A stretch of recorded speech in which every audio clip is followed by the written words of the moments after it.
La question qu'on pose souvent, comment aménager une entrée? C'est un lieu de passage qui peut carrément devenir une pièce très déco et même un lieu de transition avec le reste de la maison. La problématique de ce genre de pièces, c'est qu'elles ont tendance à être longues et étroites, ce qui rend un peu plus compliqué leur aménagement.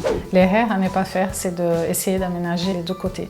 Donc on privilégie toujours un seul côté et on privilégie des éléments qui sont très pratiques comme le banc pour se déchausser, mais aussi les porte-manteaux. Au-delà de l'esprit pratique, on privilégie aussi les éléments déco, comme par exemple ces panneaux. On peut mettre des clés, des mots, des photos de famille. Finalement, c'est un élément qui vient vraiment personnaliser la maison.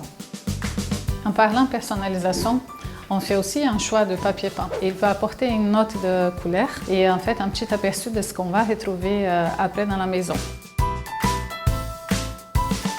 La couleur est un allié essentiel pour l'aménagement d'une entrée.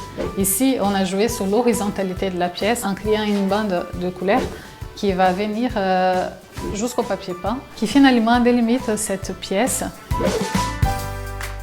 Une autre question qu'on se pose souvent, c'est comment créer la transition entre ces lieux de passage avec le reste de la maison. Il y a plusieurs solutions comme la verrière, mais aussi tout simplement, on peut venir poser un meuble de rangement pour justement optimiser cet espace.